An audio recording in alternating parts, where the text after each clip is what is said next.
Pelatihan untuk 73 calon vaksinator dilakukan oleh Polda Sumatera Selatan di Rumah Sakit M. Hasan Bayangkara, Polda Sumatera Selatan. Dan pesertanya terdiri dari perawat, FK Unsri, serta para relawan dari Polres yang ada di jajaran Polda Sumatera Selatan.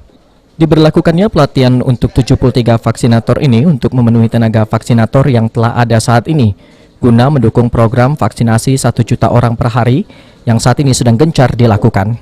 Disampaikan oleh Kabid Dokes Polda Sumatera Selatan, Kombes Pol Dr. Samsul Bahar, sejauh ini tenaga vaksinator yang ada di Polda Sumatera Selatan mencapai 230 orang. Jadi kita mulai ambil dari kalangan di FK Unsri dosen, kemudian perawat-perawat yang mengambil nurse, kemudian dari beberapa relawan dari Polres yang total sampai hari ini 73 orang untuk pelatihan ini.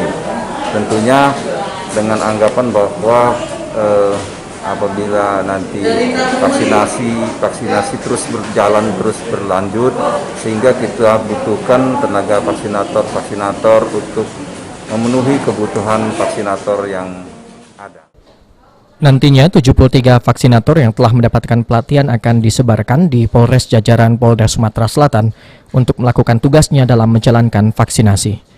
Firman Hidayat, PAL TV.